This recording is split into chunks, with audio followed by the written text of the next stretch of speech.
na si allant dans ce sens à fond les responsables yu parti Pastef yëkkati na li nga xam ne que moo di kaddu démb mercredi bi ni ki nga xam ne que moo di Cheikh Thioro Mbacké ak ki nga xam ne que moo di Waly Diouf Bodian analysant justement leur déclaration ñoom jàpp nañ que ni bu Ousmane Sonko waxee li ñu waroon bàyyi li nga xam ne que moo di wax ji concrètement ñoom amatuñu commentaire bu si daal defe ni certes ñi ngi mel ni kuy xaw a corriger ki nga xam ne que moo di Fadilou que ni ne devait pas communiquer après dal gi nga xam tam Ousmane Sonko andi woon na ko si li nga xam ne que moo di mairie naka ndaar yi jàngatee li nga xam ne que moo di Arfan la prise de parole bu ces responsables de Pastef. Mais ils ont raison. xam nga man wax naa ko fii waxaat ko fii nee naa la ça relève d'une cuisine interne.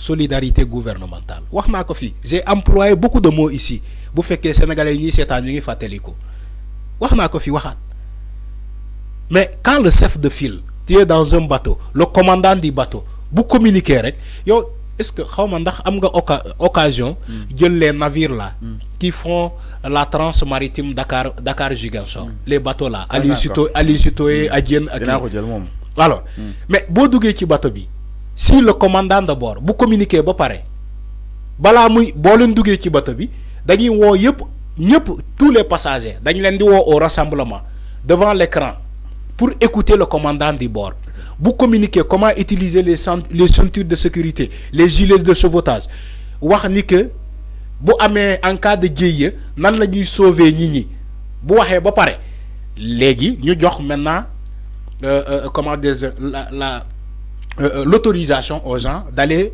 toog ci seen fauteuil yi mais c'est comme ça yow boo nekkee ci un régime boo nekkee ci un gouvernement mu am nomination ngeen décrier nomination bi nekk di kaas way waruñu nommer diw amul compétence wala diw waxoon na fii ci jamono yole ci ay baatu ethnicisme ay racisme wala comment dire waxoon na fii ci ay wax secticisme donc waruñu ko nommer boo waxee yooyu yëpp ba le commandant du bord génnee def sortie wax jéem a stabiliser la situation nga war a noppi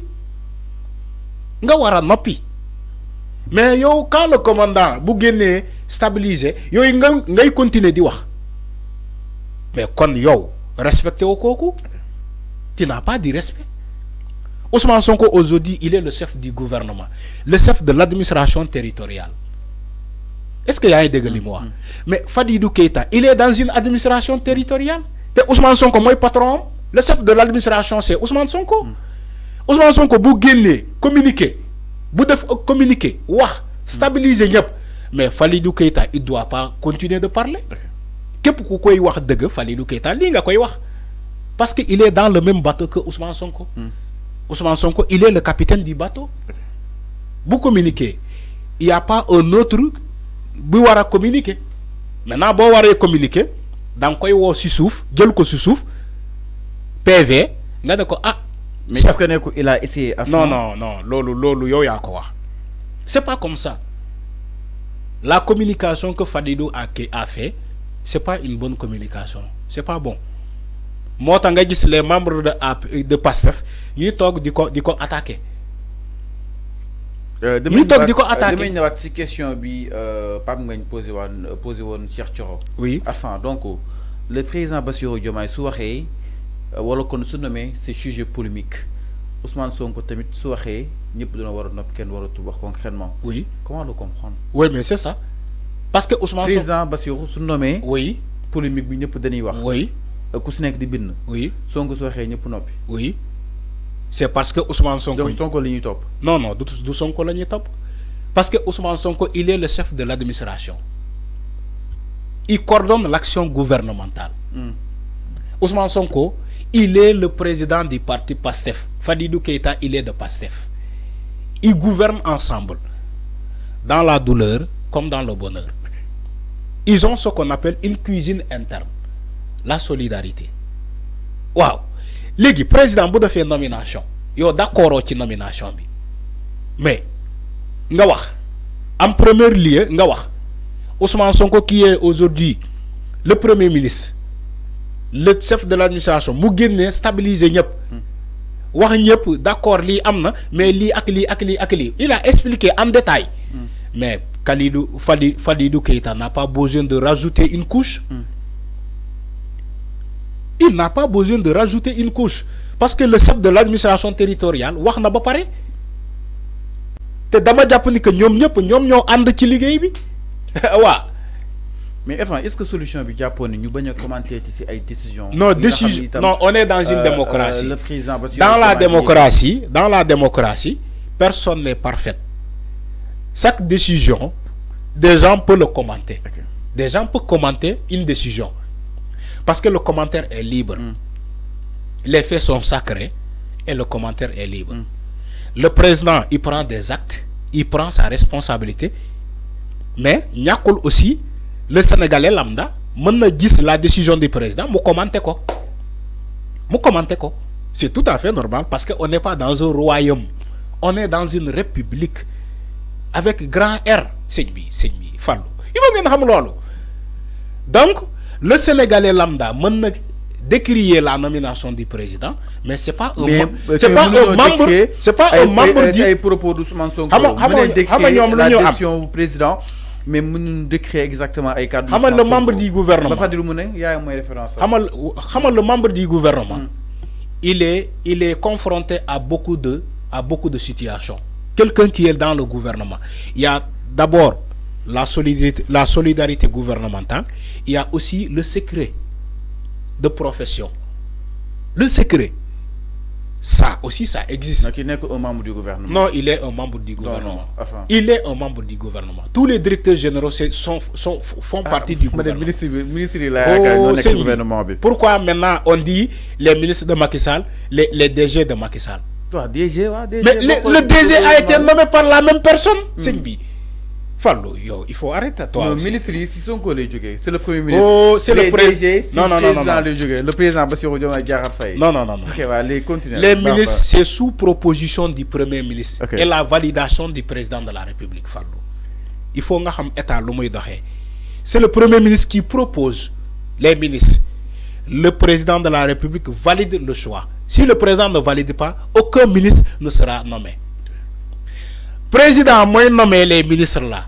Président moi nommé les DG. C'est la même chose. Ils font partie du même gouvernement.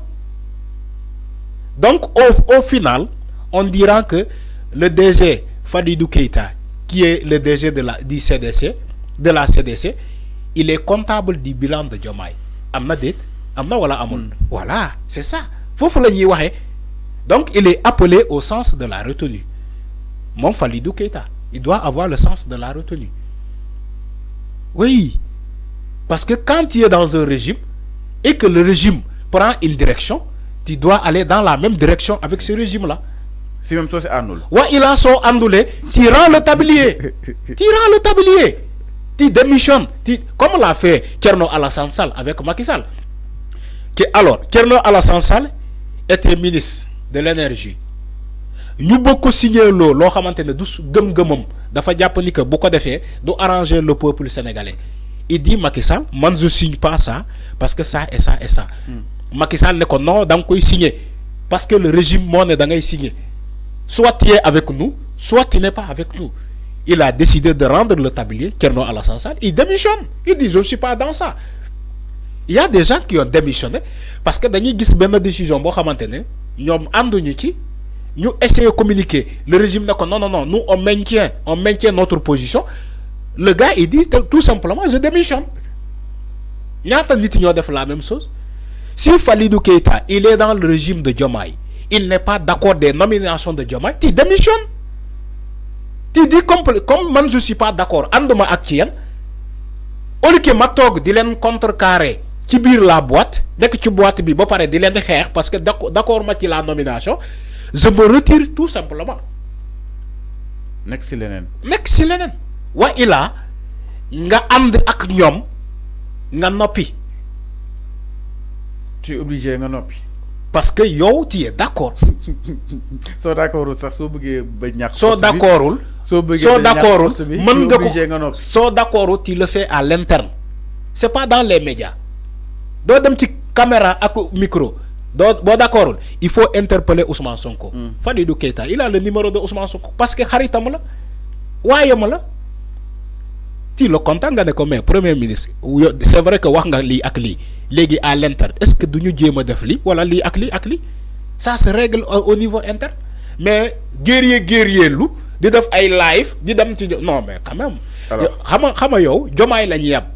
Macky Sall loolu amoon na Abdoulaye Wade loolu amoon na mais amul ci jamono Macky Sall Fadilou Keita n'ose pas faire ce qu'il a fait là dañ koy dàq bu ko defee 10 heures Macky Sall dàq na ko 15 heures wala midi ci jamono Abdoulaye Wade bu ko defee 9 heures Abdoulaye Wade dàq na ko 10 heures mais parce que c'est Diomaye voilà Diomaye ngay gis nit boo xamante ne Waly Diouf Bodiang Guy Marius Sagna Fadilou Keita beaucoup de suite Diomaye def nañu acca voilà ñuy wax c'est vrai qu'on est dans une démocratie. Alors, mais aussi c'est pas comme ça. Alors c'est clair. Oui, c'est pas comme ça.